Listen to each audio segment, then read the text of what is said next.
Events and Sports Center. Dip Dipianco alongside Ivy Remulia calling this match. And Dorin Suay Baguio is our courtside reporter at the sidelines. Action begins, resumes. Desquitado. Second try for the Navigators. Wala pa rin. Bagalay had to adjust. Desquitado goes up and down it goes. What a swing from Desquitado, who now has 4 points here in this match. Take a look at that last attack. First point goes to the Navigators, just as how we started set number 1. That way, 2-0 tayo. That's a big block para kay Guaza.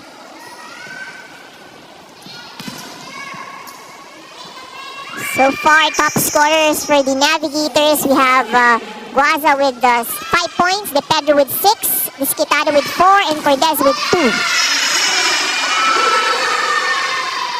Pero babawi dito ang VNS with their first point of set number 2.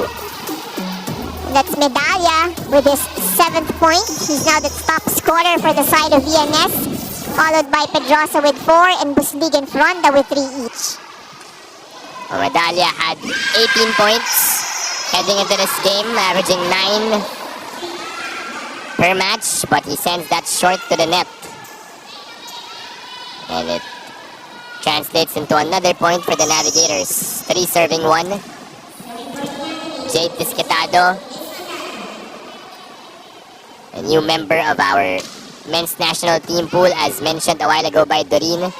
So ecstatic, so excited to play for the country, and De Pedro will get a touch there as the Navigators score another point.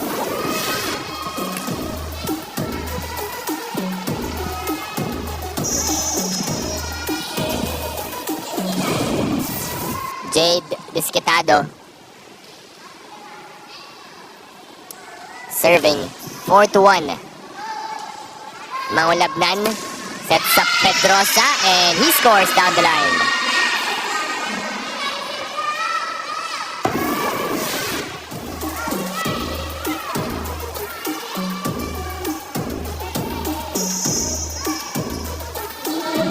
Riñon will serve for VNS. Apolinario had to chase. Cortez is blocked. Desquitado with the adjustment. Ball is up. Oh, and Cortez gets a touch. Medyo nag-alangan doon yung VNS. That's right. A lot of the first balls or balls given out talagang going near the net.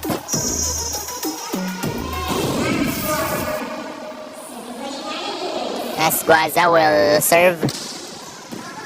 Has been serving well actually for the Navigators.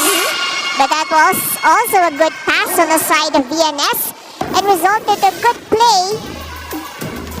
That's Maulabnan with that quick set. Pedrosa back at the line, 3-5. Apolinario. Ooh! Oh, excellent quick attack. Rash Nursidik with that powerful hit. Look at that, the wind up. The flick of the wrist. Maulabnan opens up. Bagalay. Nakuha ni Nursidik. Here comes Cortez. Medalla sends it to Pemi. Bagalay with the attack. Adao pops it up. Cortez ulit. Off This the time, block. it drops.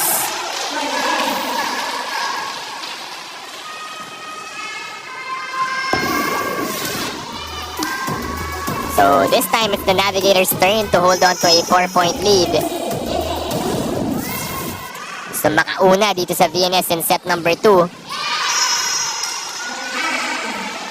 But Bagalay will keep on attacking and scoring for VNS.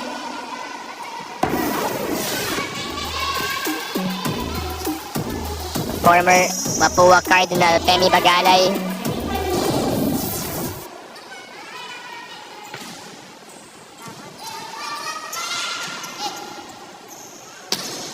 Desquitado sends that long.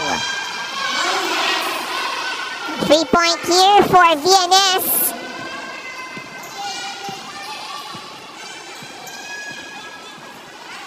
Bagalay has 3 points in this match.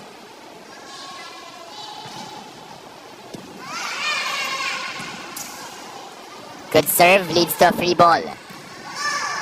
Mahulabnan, back sets it. Ooh. A miss hit. That was a home run there from Ronda. And we reached the first technical timeout. Navigators up by 3 points.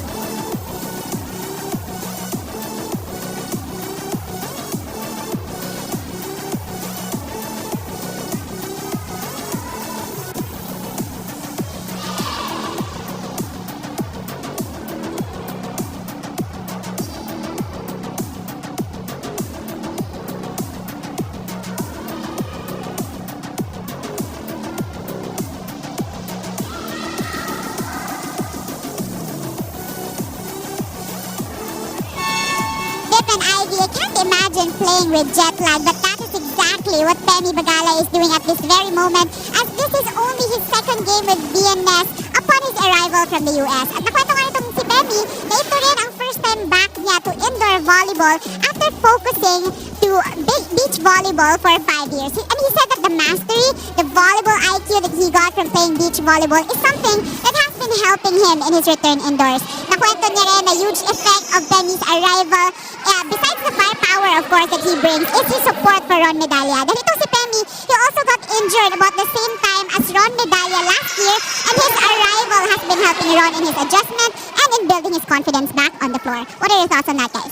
Thank you, Doreen, for that report. Well, let's break it down, no, Ivy. A lot of parts in that report that we can talk about. But first, sana no, for all the points that Penny scores, I hope that he gets that much sleep as well. Dahil Right, oo. grabe yung jet lag. Hindi biro yan when you come from that's the true. US. That's an adjustment That's to make. true. I mean, yung normal na puyat nga lang is already a big thing eh. Yeah. Ito pa yung nagbago yung body clock mo, right? So, and it's not just the sleep that needs to adjust, but you know, your body condition as well. Right, but with the experience that he has, as mentioned by Doreen, playing indoor beach, he's played in different situations, different environments, Right. so I'm sure sanayan din yan for Penny Bagale. But also, it's good that, you know, Ron Medalla coming off an injury, meron silang, kumbaga, common thing that they're going through at nagtutulungan sila how they can actually progress Right. with the recovery. And you know, in any team, more than what we see, you know, in the physical part that we see, there's a lot of that non-visible emotional aspect that Yes, is involved that's right. also. So the support that each of these players get from one another, that's already a really very big factor in terms of how well they will perform inside the court. That's right. That's a lot of time spent outside the court. As Rinion scores for VNS. They're still down by 3 points though, but still early in set number 2. Jan Mangulabnan will serve for VNS. Apolinario had to chase. Disquitado is blocked. Oh, but ball still alive. Good coverage on the side of the Navigators. Here comes Pedrosa. Espanso with a pickup. Disquitado ulit. What a save from Espanso. Cruz, Mangulabnan, goes to Medalla. And finally a point for VNS. I think it's safe to say that VNS was able to read Disquitado already. He's having a hard time putting his attack through. And just like that, the lead is cut to 2. Good serves. Pinapakawalan ni Mangulabnan. That is still good. Ooh. Medyo nagkailangan doon si Owa Cruz and Jan Mangulabnan. Wasted effort for VNS.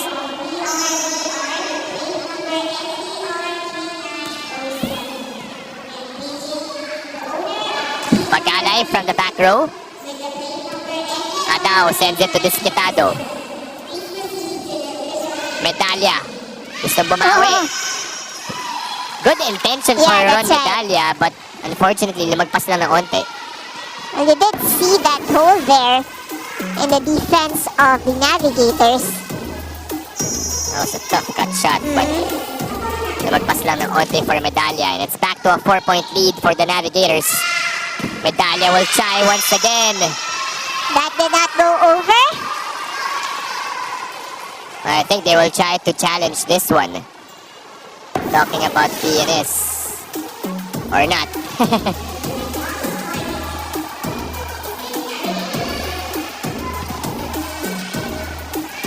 But there was no touch. De Pedro and Guaza were insisting.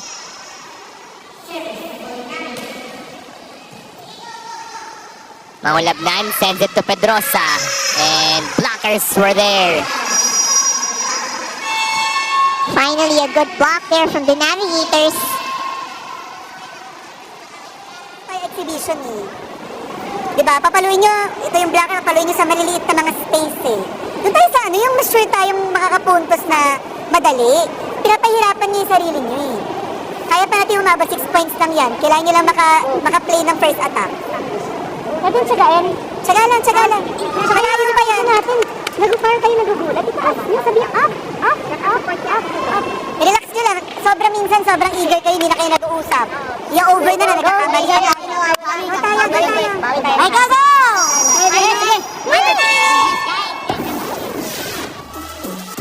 Take a look at that last sequence that happened. The block by the Navigators. And which led to that timeout by VNS. You heard the words from Coach Ralph. Definitely not pleased with what they're Right, showing in that's set number 2. So he's really looking more from, expecting more, from his team. As you know that they can deliver more than what he's seeing right now. For him, it seems like they're just playing a scrimmage right now. Talking about VNS. This is the biggest lead so far for any team in this game. Animang abante dito ng the Navigators Iloilo. Or just waiting to resume this matchup as there's a wet spot on the side of the Navigators Iloilo. Even though it's outside, syempre, tumatakbo Oh, sila that's dyan right. when they save Siyempre, the pwede balls. kang humabol sa labas ng court. But the Navigators looking good here in set number 2 in hopes of equalizing this match. Of course, they're trying to protect their undefeated record. Dahil sa taas ng team standings, nandiyan ang Signal HD Spikers at 2-0. If they go on to win this one, they will have that solo top spot. Right. Just because they also played more games, right? Pero to be there says a lot for the Navigators after winning against Air Force and then beating NU Archipelago Builders as well. Which, by the way, we'll see action later on in our second match. Sila yung maghaharap.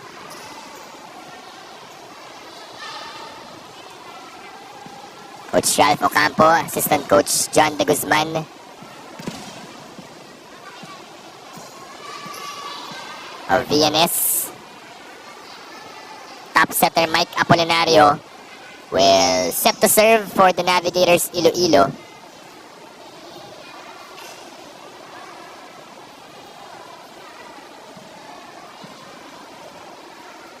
Oh, there's gonna be a yellow card shown here.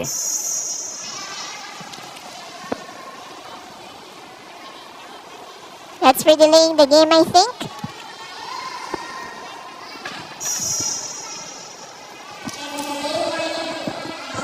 Navigators. Play resumes. 14-8 is our score here in set number 2. Medalya. That is a point for VNS. Almost a good save there.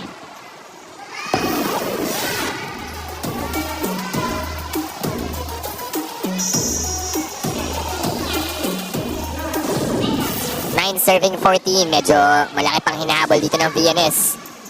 For a good serve. At the best attack there though for VNS. Cruz. Pump set. Dug up by De Pedro. This time he will attack. Mangulabnan sends it to Bagalay. Oh, excellent setting there from the Navigator, but good defense Right. on the side of VNS. Let's see if they go back to Guaza. Second time around and it works. Excellent playmaking here on the side of the Navigators. It all started with a good first ball, of course, on the side of the Navigators. Balik sa anim ang kalamangan ng The Navigators. Diskitado serves. One hand set to Bagalay. Nagharap sila doon ni De Pedro. Here comes Pedrosa. Cordes. Switches sides and De Pedro gets a point. Not the strongest of hits, but just the right placement for De Pedro. 16-9, a 7-point lead rather for the Navigators. Second technical timeout.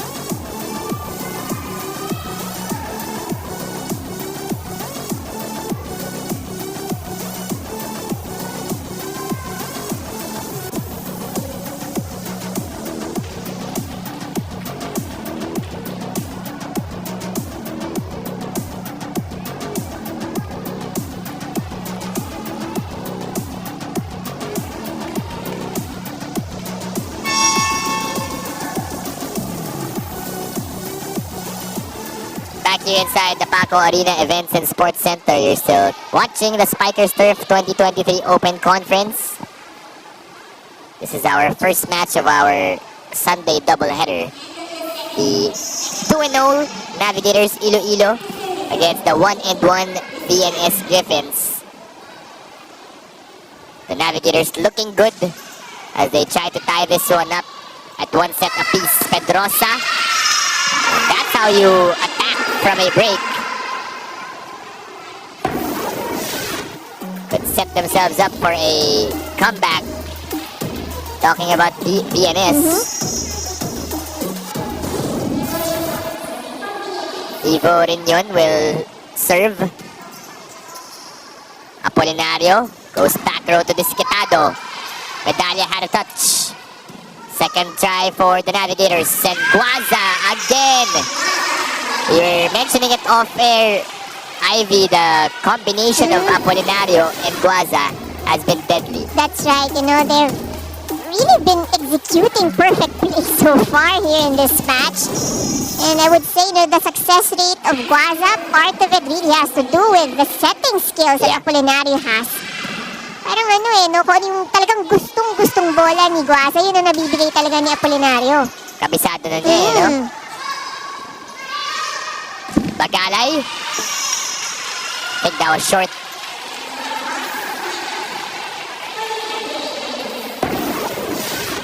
And the lead continues to balloon, now at 8 points for the Navigators Iloilo. What is it that VNS is lacking here in set number 2, Ivy, that seems to be the reason why they're behind by this much? Well, for one, you know, they are not able to convert much of their attacks into points. You can see, so the Iloilo has been doing very well in their defense. And so far, VNS is not able to find a solution to that. You know, they're able to put in a point here and there in their attack.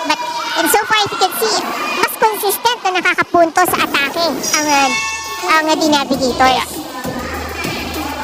But this time around, VNS getting an attack point off the block. Everyone, as you mentioned in set number 2, medyo hindi sila nakaka-execute. But that's right, no? You credit that to the strong play of the Navigators, which doesn't allow VNS to set up their play. We haven't seen much blocking on the side of VNS as well, as compared to set number 1. But in that sequence, they were able to have 2 check balls, and then that attack. Oh, the violation is called up on the side of VNS. I think it is a net violation error. But they thought they had that point. There was a net violation on the part of the Griffins. Deximo. Oh, perfect set.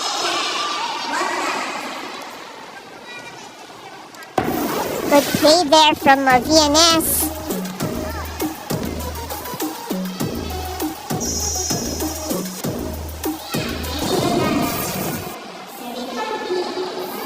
Bagala is serving 12 to 19. Medyo malaki pang hinahabol dito. But an ace by Bagala cuts the lead down to 6. That was a big hole on the side of the Navigators. Good floater from Bagalay. Looking to double this one up. Oh, this time it's out. And Iloilo reaches the 20-point mark. A lot of points to catch up here for VNS, but this is still not impossible. They can still manage this. Medalya. Ooh. We've seen Apolinario go to Guaza a lot of times, but also Nersidic. Also, maganda rin yung chemistry ng dalawang to. VNS calls for time as they're down by 8. Try natin dumikit. Less Tapos than pag dumikit, try natin Unti-unti natin. unti-unti lang. Ha? Trabaho lang. Sige lang. Go, kaya yan, kaya yan. Start lang. Go tayo, go. Ay, kuya. Let's go! Eh, bilis! Go, go. Wala.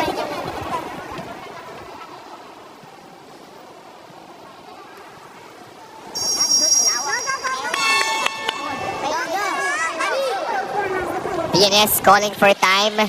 Their last one of this set as they try to mount a comeback.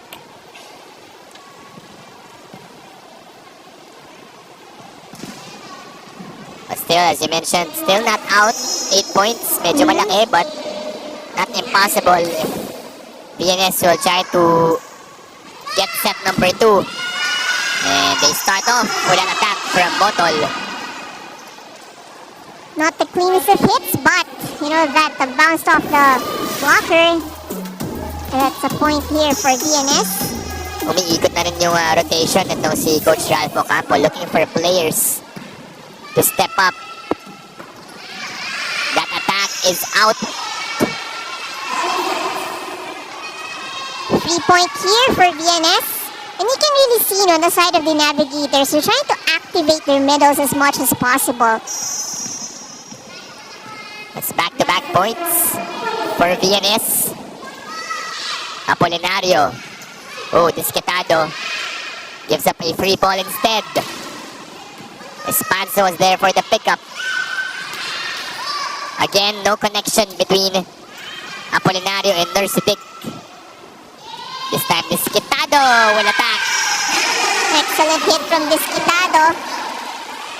Unfortunate for VNS because that was a couple of miscues already. They didn't take advantage. That's right. I think that's what's lacking now with the VNS here in this set, their ability to convert. Yeah. So it's quite far from how they performed in set number 1. Deximo. Sent back.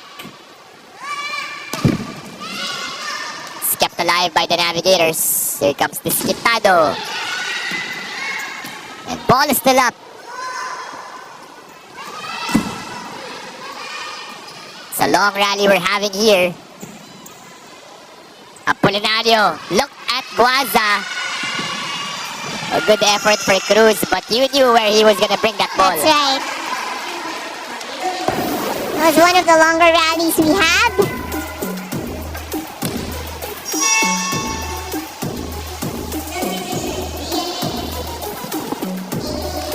Buslig will check back in, replacing Ron Medalla. At this point, VNS can't afford to exchange points against the Navigators. 2 points away from winning set number 2. Itong Iloilo.